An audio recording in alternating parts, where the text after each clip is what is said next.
درون عامي جميرا لب خنبل نخيل لب خينبل نخيل عامي جميرا أو حلو أين هنا تمنقصاص بالعلو هنا تحلو علم مالك علوت أززت سراويتن حوحاتن صواح حطوط آخيبا خمسة كايدو تفلتوهم أززت سراويتن آمررحا حوحاتن بزعوا قطالي ناي بوليتيكان هزتتا قعدو تقراين نمزراب صواح حطو آخيبا كمزا كايدو سلام كما يتصنحو كبرات تختاتلتي نقول لكم إرتراوان انتقارونا حواتنا ببزل لكم وسلام من رهوان داتمن نقول لكم لما انت دما أم محبروا ميديا كزور زوعلو هلو خونتات حيز لكم قاربا لكم كبرات تختاتلتي زحاشا مسخون كوينا تواقعنا سوات لنا يلوم زوادرو بزحت نيرو هزون طفيو مالت يكون بقلص تنغرني ازارب زلو سلازي تو عقمي نا حزب تግራይ عقمي نتاكب خيدلو فولي ነገር ስለዘለና ይቆናን ናብዙ ኮይና ዘለና ሓደ ክንከብ ስለዝኻልና እዩ ክንከብ ስለዝኻልና ካልኣይ ግን ኢምፖርታንት ነገር ግን ኣብ ትግራይ እዚ ንግበር ዝብል ሓሳብ ኣለና ቶም ንሕና ንበልጽ ካብኦም ዝብሉማ ኣብ ትግራይ ዚና ንገብር ዝብል ሓሳብ የብሎምን ንደብረጽዮን ክትቆ ወይ ንመንጀርኖ ክትቆ ወይ ንፍሳህ ማንጅስ ክትቆሞ ኣነኡ ኮነም ዝብሉ እዚ ድማ ምንም እንታሽመ የምጽ ለውጠ የምጽ ስለዚህ እዚ ስለዝኾነ ቱ መንግስቲ ስርዓት ክቅየር ስለዝደሊ ኩነታቱን ስርዓት ምቅያር ስለዝሓትት ዝሓሸ ተቀባልነት እናረኸብና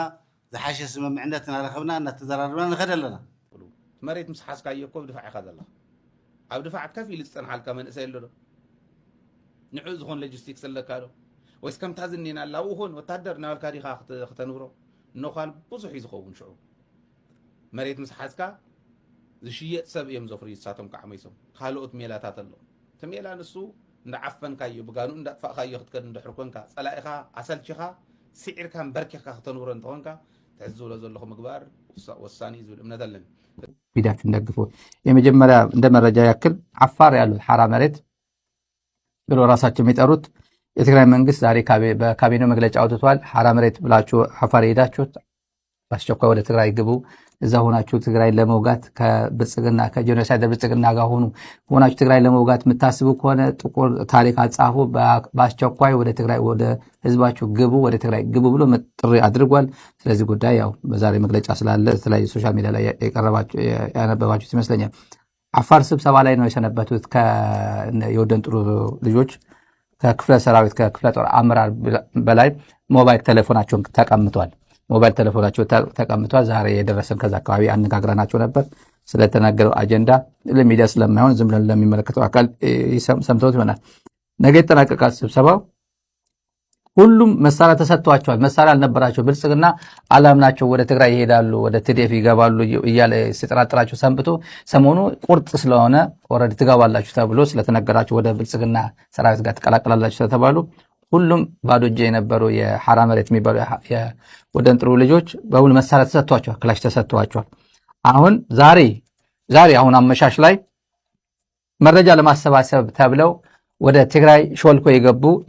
ወጣቶች አሉ። መረጃ ክፍል ማለት ነው። የመጨረሻ በየት አካባቢ ነው ጥቃት የምንፈጽመው ኦፕሬሽኑ አካባቢ የኦፕሬሽን አቅጣጫ ለመለየት ብለው ከአካባቢው ህብረተሰብ ጋር በተለይ ድንበር አካባቢ ካሉት በአፋር በኩል የሚዋሰኑ አካባቢዎችን ይተዋወቃሉ። እዚህ አካባቢ ሰዎች ናቸው ተብለው የሚታወቁ ለስለያ ገብቷል። ጠዋት 11 ሰዓት በአስቸኳይ ጠዋት 11 ሰዓት መረጃ ክፍል ስለሆነ ገና ሳይነጋ ወደ አፋር እንዲመለሱ ትእዛዝ ተሰጥቷቸዋል። መረጃ ለማሰባሰብ ነው። በጨርጨር በኩል ሄዷል፣ በወጀራት በኩል ሄዷል። በደስአ በኩል ደስአ ማለት በአፋር ወደ አጽቢ አካባቢ ያለው አቅጣጫ ነው። በዚህ በኩል አልፏል፣ ገብቷል። TDF እነዚህን ተከታትሎ በሙሉ ጉዳት ሳያደርሱ ወደ አፋር ሳይመለሱ በአስቸኳይ እነዚህን በሄዱበት ሄዶ መረጃ አግኝቶ አይ ቲንክ መረጃ ያገኘ ይመስለኛል። በሙሉ ወደ አፋር ሳይመለሱ ትግራይ ውስጥ ገብቷል። ወረድ ድንበር ተሻግሯል። ወደ ጨርጨር ወጀራትና ደስ አካባቢ ገብቷል። ዛሬ አመሻሽ ላይ ጠዋት 11 ሰዓት በአስቸኳይ ጨርሳችሁ ተመለሱ ተብሎ ነው የተላኩት። እነዚህ ወደ ትግራይ ሰርጎ የገቡ ሐራ መሬት የሚባሉት የወደን ጥሩ ወጣቶች በአስቸኳይ በቁጥር ስር እንዲያውላቸው በዚህ አጋጣሚ መረጃውን ለማስተላለፍ እንወዳለን። ዛሬ ወልዲያ አካባቢ ወልዲያ እዛ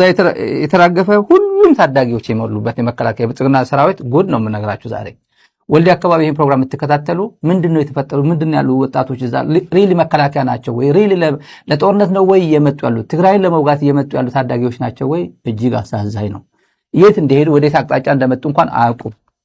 አያውቁም ዩኒፎርማቸው እንደለበሱ ተሽከርካሪ ትልልቅ ተሽከርካሪ ሲመጡ በእናት ወደ አዲስ አበባ ኮንክ ይዘን ሄድ የሚሉ በይፋ ዝም ብሎ መንገድ ላይ ማለት ነው ገንዘብን ከፍላቸዋል በእናታቸው ወደ አዲስ አበባ ናቸው ወይ ይያሉ እዛው ተበትኖ ያለው ሰራዊት አለ ወልዲያ አካባቢ ጠቅላላ ታዳጊ ስኬት ነው ያመጣችሁ ተብሎ ወልዲያ ሰሜን ወሎ ወልዲያ አካባቢ ያለው ህብረተሰብ ያሳዘነ ድርጊት ነው ዛሬ ዝም ብሎ ሄዶ አፍስሷቸው ሄዷል ከየት እንዳመጣችሁ አይታወቅም ብሏል በተረፈ ወልደ ብልጽግና አካባቢ እንንገራችሁ ብልጽግና ለድርድ የውጊያ ዝግጅቱ ምን ይመስላል በድሮን ምሽግ አይታችሁ ታውቃላችሁ ምሽግ ይሄ ጦርነት ከበድ የሚያደርገው መሆኑ የምታዩት ድሮን ከድሮን ጋር ነው የሚዋጋው ኦብቪየስሊ ድሮን ከድሮን ጋር ነው ምንም ምግ ከሚጋ ነው ታንክ ከታንክ ጋር ነው እግረኛ ከእግረኛ ጋር ነው ምሽግ ላሳያችሁ ምሽግ ምን እንደሚመስል የሰራዊት እንቅስቃሴ ምሽጉ ዝም ብሎ ሜዳ ላይ ዛሬ ሁለት ምሽግ ብቻ አሳያችኋለሁ ጩቤ በር ሰሜን ወሎ አካባቢ ያለው ከሰማይ የተቀረ አደም ዓልት ተተኩሱ አብራያ ደጽጽዕ ምዕራብ ደጽጽዕ በዘየግድስ ሙሉ ኢትዮጵያ ኹይናተሎ ደረብራን ኹይናተሎ ማዕራ ክልል ጎጃም ኹይናተሎ ጎንደር ኹይናተሎ ወሃሪዮም ተመሳርሕታት ውን ካባይ ተተኩሱ ንመን ይውዕ ይፍለጥን ኣብ ከይድ መንና ኣቶ መናወጥ ይኸይዱ ነው ይፍለጥን ስለዚ ዳርጋ ናብ ቀጠናው እንዳኾነ ናይ ብዙሓት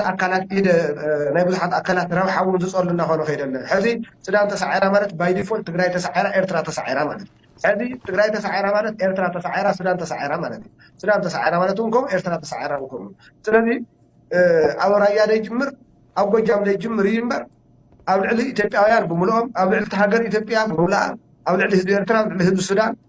ኣብ ልዕሊ ኩሎም ንዝቐጠነ ሰላም ዝደልዩ ተኣወጀ ኩናት እዩ ዘሎ ማለት እዩ ብባህሪ እዩ نزنا حج منغوز بيرتران تقراين كمون بحفل شازبتات قرن أفريقيا زقبر متحقاز زير دوم سبات لك عخمتنا يتصمدو كسيلهم كردو وخمزخوني ماتن أبزي رسعت سلازخونا مزخاخر وستخلكم كدم حجي نتقراي زتنكف يلن مسبولكو أبتحان توسطان ايدرون أول سعيد تقراي اي تتنكفن تبلدوين بركان أبيد على حجي ايرتراز بلو زنمورو لو مقلبت إلهم أمناي تقراي قداي بدحريت إيرترا لا أخبلو يسمع له إيرترا كبيد عمسة حجي صمدو ودامن ياسر رحيت من بارو نما هيمان بوليتيكا لومي يبرحال لومي خون العالم ملو زخونة زتمكح والكملاخي نهزب سعيرا يفلت صالا مسواعتن كالسن سواعتنا أبتقراي بوزح أوتات تمزقبي إذا كله استقبره إذا كله زمزة بسالا مسواعت جاغاني نايت تقراي كنتات نفولتوينا أب تمرتي أب تحنا أب مسرة المعات أب إيكونومي أب استفلالي قديات نايت تقراي زنبرنا الخنتات ببقوانو ناتلوت أزمة خنتات نفولتوينا مالتي بتقراي كتماتاتنا نفلتن بزحابيات تمرتنا نفلتن تحنانا نفلتو أبزلنا بزحات نفلت كم من تاي تمرتي عم من تاي كم زلنا نفلت إذا كله استجبره إذا كله زمزة بسالا مسوعة جاغاني نزح زنا نعو كأوانا معبلنا نوسخنا خنكيد جنا من قد انكفاتي قد منايو باب كم تحنتو يستوالق قال سسلا زخنا هيوت يترفنا يهز بزاكلنا حد زاكلنا يقول كيوتون قال سسلا زخنا انكفاتات يقدم خاصة جيركات حلف انكفاتات يقدم خاصة جيركات حلف سلا زخنا انكفاتات يقدم نمبر صلا مسواعتن قال سن سواعتنا ابتقراي بزح اوتات تمزجبي تمرت زملكت تنفولطو ايو تقراي تمرت نمركاو كابينا بي تخد ويا بيتك نتون تركب كاوصي خاغن تمرت نمركاو نمن كم زفقاد ابي تمرت خمس فقاد كلها هنا نفلطوينا كابانا عدمنو نوح زبل زنبركم كعز بلص مالتي هذه كابتا قداماي بركي وينا هصانات موعل هصانات جميرا اب تقراي زلوا يونيفرسيتات نفلطنينا اب تقراي زلوا كوليجات نفلطن طعنا سب حميمو بخمي زلق اريزا نابي يخيد ابي صبل يموت بدن بنفلطو هذه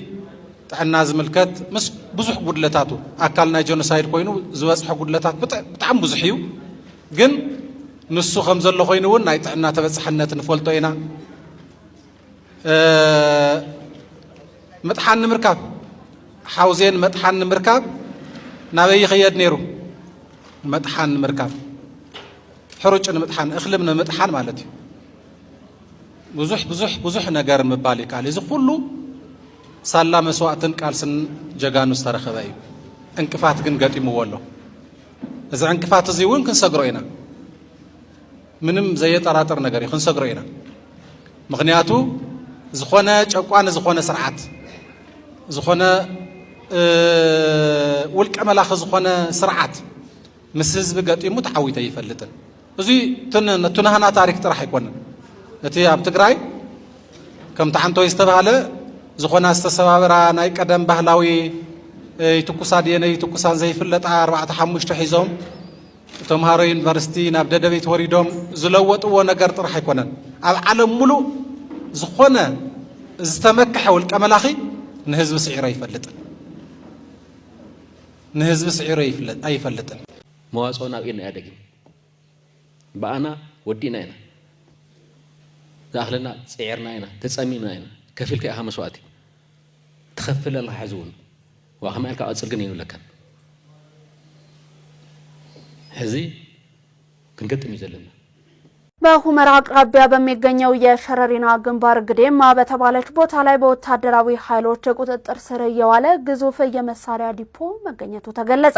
ከሸረሪና ካምፕ ወጣ ብላ በምትገኘው ግዴማ በተባለች ስትራቴጂካዊት ቦታ ላይ የሚገኘው ይህ ግዙፍ የጦር መሳሪያ ግምጃ ቤት ወይንም ዲፖ በተከዜ ዘብ እንዲሁም በሀገር መከላከያ ሰራዊት ጥምረት በቁጥጥር ስር ውሏል። በዲፖ ውስጥ የተገኙት መሳሪያዎች በብዛት እንዲሁም በአይነት በርካታ ሲሆኑ የተለያዩ የነፍስ ወከፍና የቡድን መሳሪያዎችን እንዲሁም የአጭር ርቀት ሚሳይሎችን ያካተቱ ናቸው። እስከ እኩለ ቀን ድረስ በተካሄደው የመጀመሪያ ዙር ቆጠራና ማጓጓዝ ብቻ በ15 ትልልቅ ተሽከርካሪዎች የተጫነ 280 ሞርታር በጥንቃቄ ወደ ሁመራ ከተማ እንዲገባ ተደርጓል። የተገኙት ተተኳሾችና የተለያዩ የጦር መሳሪያዎች መጠን በጣም ከፍተኛ በመሆኑ የቆጠራና የመረከብ ሂደቱ አሁንም በመቀጠል ላይ ይገኛል ተብሏል። ሰበር ዜና አካል ሰራዊት ትግራይ ዝኾነት አርሚ 35 ናብ ሱዳን ንክተኣቱ ተኣዚዛ ተባሂሉ ኣብ ደባዊ ዘባታት ዘሎ ወታደራዊ ምንቅስቃስ አመልኪቱ ካብ ውሽጣዊ ፍልፍላት ዝወፀ ሓበሬታ ከም ዘለደው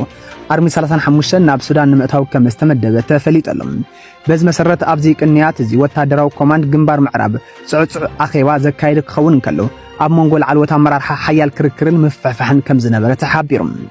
እዚ ኣኼባ ዝስዒቡ ድማ አርሚ 35 ብኤርትራ ቢላ ናብ ሱዳን ክትጓዓዝ ናይ መወዳእታ ውሳነ ከም ዝተመሓላለፈ እቲ ሓበሬታ ይረድም።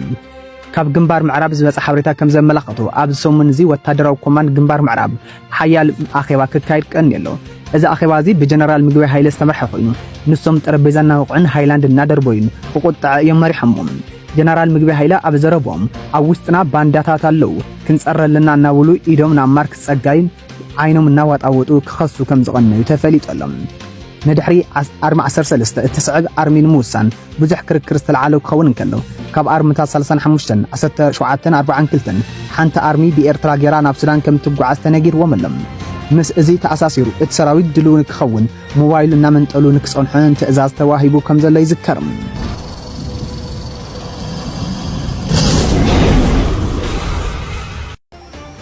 መጥቃዕቲ ድሮን ኣብ ኤርትራን ሱዳን ይፍራሕ ከም ዘሎ ተገሊጹ። ብሰንከቲ ኣብ ሸረሪና ዘጋጠመ ናይ ድሮን መጥቃዕቲ መንግስታት ሱዳን ኤርትራን ህፁፅ ውሳነ ብምውሳድ ክልል ኣየር ይዓፁ ከም ዘለው ተገሊጹ። ክልል ኣየር ናይ ምዕፃው ስጉምቲ ዝወሰዱ ናይ ኤርትራን ሱዳን መንግስታት ብሰንኪ ስጋኣት መጥቃዕትታት ምዃኑ ክሕበር ከሎ ዋላ እኳ ኣብ መንጎ ኤርትራን ኢትዮጵያን ከምኡ እውን ሱዳን ኢትዮጵያን ወጥሪ እንተሃለወ ክልል ኣየር ሙሉእ በሙሉእ ተዓፅዩ ከም ዘይጸንሐ ምንጭታት ይገልጹ። መንገዲ ኣየር ኢትዮጵያ ናይ ኤርትራ በረራ ኣቐዲማ ዘቋረፀት ኮይና እቲ ውሳነ ንኩነታት ዲፕሎማሲ ክልቲአን ሃገራት ኣብ ምድኻም ዓብ ተራ ተፃዊቱ ከም ዝነበረ ይዝከር። ኤርትራ ንመግለፂ ቀዳማይ ሚኒስትር ኢትዮጵያ አብይ አሕመድ መልሲ ከም ዝሃበት ተገሊጹ። ኣብ ኤርትራ ዝነበረ ናይ ባሕረ ነጋሽ ምምሕዳር ናይ ኦሮሞ ምዃኑ ብምግላጽ ንናይ ኤርትራ ታሪክ ምስ ናይ ኦሮሞ ታሪክ ንዘዛመደ ቀዳማይ ሚኒስትር ኢትዮጵያ አብይ አሕመድ ፈጻሚ ጉዳያት ኤምባሲ ኤርትራ ብኢትዮጵያን ቋሚ ወኪል ኤርትራ ኣብ ሕብረት ኣፍሪቃ ቢንያም በርሀ መልሲ ምሃቡ ተገሊጹ እቲ ፈጻሚ ጉዳያት ኣብ ናይ ኤክስ ገጻቱ ኣብ ዘስፈሮ ጽሑፍ ኤርትራ ዝብል ስያመ ካብ ናይ ግሪክ ቋንቋ ዝመንጨወ ምዃኑን ኤርትራ ዝብል ስሙን ካብ ቅሕ ባሕሪ ዝተወሰደ ምዃኑ ብምግላጽ ብምስስል ስም ዝፍጠር ዋንነት ይኹን ታሪክ የለን ኢሉ ቀዳም ሚኒስትር ኢትዮጵያ አብይ አሕመድ ባሮንቱ ምስ ናይ ኦሮሞ ቦሮና ብምትሓዝ ናይ ኤርትራ ከም ዝኾነን ኣብቲ ብቋንቋ ኦሮሞ ዘካየዱ ቃለ መሕተት ገሊጹ ከም ዝነበረ ሙሉእ ትሕዝቶ ናይቲ ቃለ መሕተት ብሕጂ ዝወፅእ ምዃኑ ሓቢርና ምንባርና ይዝከር። ዝም ብለን እንደ ቀልድ እንደ መዝናኛ አብይ ዩኒቨርሲቲ ያረጋት ዝም ብላ እንደ መጨረሻ አብይ ዩኒቨርሲቲ ያረጋት በ7 ዓመቱ በ8 ዓመቱ የአብይ ትልቁ ኢንቨስትመንት እቺ ነች። በጣም ልማት በልማት የሚላት ነገር አለች። ሽንት ቤት አጽድቻለሁ፣ ሀገር ተቆጣጥሬ ያለው በጣም ጽድት ብሎ ኮሪደር ሆኗል፣ ሽንት በሽንት ተኖሯል እና ውሃ የመጸዳጃ አገልግሎት የሚሰጠው የውሃ ሽንት ከሆነ 3 ብር ትልቁ ከሆነ 5 ብር እያለ ገንዘብ ይሰበስባል። ይሄ እንትና መስሪያ ቤት ነው። ግርማ ማን ነው የሚባለው? ይሄ አካባቢ በደንብ ማጸዳው ሰውዬ ማን ነበር? ግርማ ማን ነበር? ያው የሰሜኑ ይፍረስልኝ እንጂ ያኛው የማዳጋስካሩንማ እኔ ራሴ እኛም በቀዋለን ያለው ሰውዬ ግርማ ማን የሚባለው የሱ ስራ ነው። ይሄ ትንሹና ትልቁ እያለ ገንዘብ የሚከፍለው ብልጽግና ሀገርና ሀገር እያፈረሰ ግን በእንደዚህ አይነት ጽዳት በጽዳት አረኳት ኮሪደር እየሰራው ነው እያለ የሚኮፈሰው ብልጽግና ይሄን ነው የሚሰራው። በዚህ ነው ደግሞ ናይ ድሮን ጥራሕ አይኮነን ሰራዊት ካብ ዘምጽእ ጸኒሕ እዩ ሕዚ ተልዓልኑ ዘለና ሕዚ ኢና ንሕና ወላ ኸቢውና እናሃሎ ብሰላም ክፍታሕ እዩ ክምለስ እዩ ንገብሮ ነበርና ዘርብን ከምኡ ዋዘ ተኣኪቡ ዘሎ ሓይሊ ንድሕሪት ይመለስ ዘተና ይቐጽል እቲ ኢኮኖሚያዊ መስቀጥቲ እውን ከምኡ ይፈታሕ ነዳዲ ድዩ ደሞዝ ድዩ ባንኪ ድዩ ካልኦት ነገራት ማለት እዩ ባዕሊ ሃፍቲ እውን ድዩ ንሱ ይቃለል ካብኡ ናብቲ ዘተንእቶ ብዛዕባ ህዝብና ምምላስ ብዛዕባ ዲዲአር ብዛዕባ ካሊእ ንማየጥ ዝሰምዕ የለን ከም ዝበልኩም እዩ ንሕና ስለመንቲ መጨረሽ ስለመንቲ ዋ ከምኡ ገይርኩም ከምኡ ትልና ይብልና እዮም እቶም ዲፕሎማት ዋ ከማ እያ ንልምን ኮይና ዘለና ከም ፈራሚ እውን ኣይኮንና እንተወሲድና ከም ለመንቲ እንታይ ትገብሩ ዲኹም ዘለኹም ዓብዪ ዓዲ ዓብዪ መንግስቲ እዩ ብዝብል ዝኽየድ ዘሎ ዝተፈረመ ስምዕነት ኮይ ዘይፍጽም ዘሎ ስለዚ ናብ ዝወስደኩም ዘለኹ ክግበር ዝከኣል ኩሉ ተገይሩ እዩ ኩሉ ሕዚ መዋፅኦና ኣብ ውሽጥና ተልዓል ተሰለፍ ዘብለና ዘሎ ካሊእ ኣይኮነ ወዲና ኢና ሰራዊት እውን ኣፍልጡ ንሕና ብኣ ዘለና ዘይተወድአ ልኡኽ ስለ ዘለና ሕድር ስዋኣት ስለ ዘለና ኣብዚኣ እኒና ድሕሪ ዘይንቀሳቐስ ኮይና እንታይ ክንገብር ዳ ንፀኒሕ ካብ ሰራዊት እንታይ ግበር ዲ ሰራዊት ትግራይ እኒአ ንልኡኽ ኮ ኢና ዝኒና ልኡኽና ፍልጡና ንሕና ሱቅ ክንብል ይንደሊ ኩሉ ፍሉጥ እዩ ሕዚ እውን ነገሩ ኣብ ገሊእ መድረኻት ተፍልጡ እዩ ነይሩ ኣንታ እንታዝየላ ስምዕነት ድሮን ዓሚእን ጀሚረን ልቢ ክንብል ንኽእል ልቢ ከይንብል ንኽእል ዓሚእን ጀሚረን ኣብ ሓለዋ ኢና ኮነት ምንቅስቓስ ብልዓል ኮይኖም ትሕሎ ትውዕል ማለት እዩ ተተኽሲ ድሓር ጀሚሩ ተሓልዋ ግን ጸኒሕ እዩ መጀመርያ ዕጥቂ ዘይብለን ድሓር ግን ዳርጋ ካብ ሰነ ዕጥቂ ዘለዎን እየ ዝዋፍራ ነይረ ናይኒ ዝሓለፈ ዓመት ይዛረብ ዘሎ ቀዲሙ ልዕሊ ዓመትስ ኣብ ትሕቲ ድሮን ኢና ትከይዲ ዝነበረ ፖለቲካውን ትፈልጥዎ እዮም ማለት እዩ ታስምምዕ ትፈጸም ፈረምቲ ኢና ምስ ጉለታታ እውን ተቐቢልና ኢና ግን ንሳ እውን ትፈጸም ንሕና ስለመንቲ ኢና ኮይንና መጨረሻ ፈረምቲ እንተይኮንናስ ለመንቲ አንታ ትፈጸመልና ዶ እዚኣ ምስ ጎደሎታታ እንዶ ህዝብና እንደይመለስ እግሩ እንደይትከል መጀመርያ ረከቡና እውን ገዲፍና እውን ህዝብና እንደእቶ ተምሕደር ወደ ሓርባና ክንዘራርብ ክግበር ዝከኣል ገሊኡ እውን ተገዲድካ ማለት ያው ህዝቢ ግድን ክኣተወሉ ተባሂሉ نام ما حشنا وين مالدي نسونا يدلن ثم كدعت ثم تلمات نحن هوينا زي ملسنا يونير حزبنا بمرقافون نحن ما قرنا تربحتن هون حزبنا بمسقايو نسقاي مر كما قرنا نحن بوليكالون نهلونا حزبنا تهلينا نهلو هلونا أنا مسبي نحن هوينا فيدرالي كونن ناتو هلا ياو تسمعوا نوركم مالتي تتلمت خدعات او وشطنا ون سلازنوره بلصقنا تطقامي ሆይን ናይ ጊታር ናይ ክራር ሰልዕልኒ ያርካብ ዚ ትጊታር ክራር ቀኒት ዝብሎ ነበረ እዚ ተሓደኒ ማኒ ፈት ሓደ ጸጋም ኮይን ማለት ከምታ ሙዚቃ ትዝረግ ተስራሕና መራርሓና ወንተ ዘሪኩ ትግራይ ተጎዲኡ كند بحايرك نبلسقنا تقدم أبزو خوينم نبلسقنا سرح علوت أززت سراويتن حوحاتن صواح حطوط آخيبا خمزة كايدو تفلتو أززت سراويتن أمررح حوحاتن بزعوا قطالي ناي بوليتيكان هزتتا قعدو تقراين نمزرب صواح حطوط آخيبا كمزة كايدو تفلتو أتي آخيبا هاوشجو تمررح تفتيرو زلوم لعولي بوليتيكا وطرن وتادراو سمريتاتن كمون هاب مزايناي تكلل وسان أنفت زتكورا مخانة تقليتو أتي بمستر زكايد عطو آخيبا أبتي ملاء تقراي وطر زلوم بوليتيكاون وتادراون كونتات عابين وسان وسانتات كحدر خامس خالي كمات كاب وشت مقله زوطو وانوان بوليتيكاو صوات كم زملاختوم بزعبا قطالو غعزو تግራይ بزملكت صواح نغو اب منغو ازستي تግራይን بدكتور دبرጽዮን ገብረሚካኤል ዝምራሕ ጉጅለን ሕጹ አኺባ ክካይድ ምዃኑ ይተረጋግጽ ዘሎ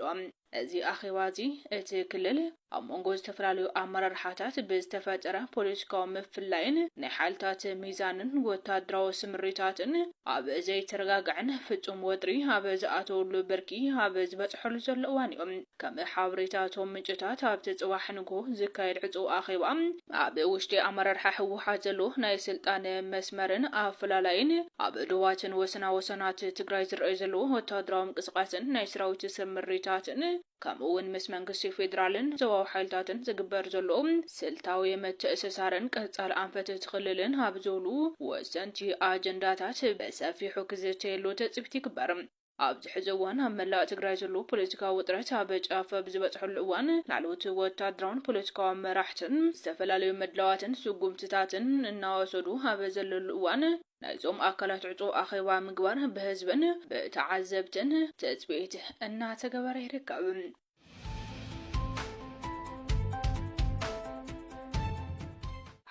بقد صالب زتفالي حابري تسكعن راخب لايك سبسكرايب ندا قبركم ألسكعن راخب سلام خونو